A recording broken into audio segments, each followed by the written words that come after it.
ఓం నమః శివాయ. ఓం నమో నారాయణాయ.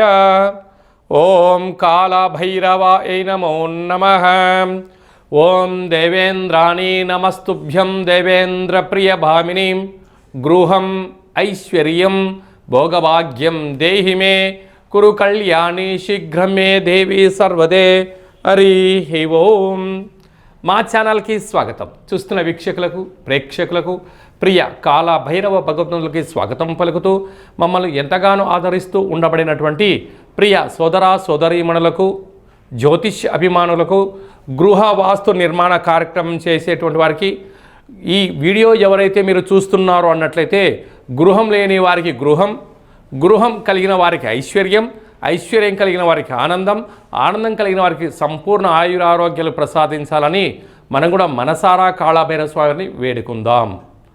మనకు సనాతనమైన మన హిందూ ధర్మం ఏం చెప్పిందయ్యా అంటే, వాస్తు అనగా వరుస క్రమము. వరుస అనేటువంటి 2 పొడవులు 2 వెడల్పులు సమాంతరంగా ఉండాలని చెప్పి వాస్తు చెప్తుంది. ప్రధానంగా మోక్షగుండపు విశ్వేశ్వరయ్య గారు అనేటువంటి పెద్ద ఇంజనీర్ గారు వారైనా, ఈరోజు అనేక గృహ భవన నిర్మాణాలు నిర్మించేవారైనా 4 సూత్రాలు పాటిస్తారు.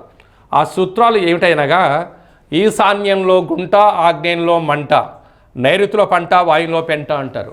అంటే ఒకటే గుడ్డి గుర్తు.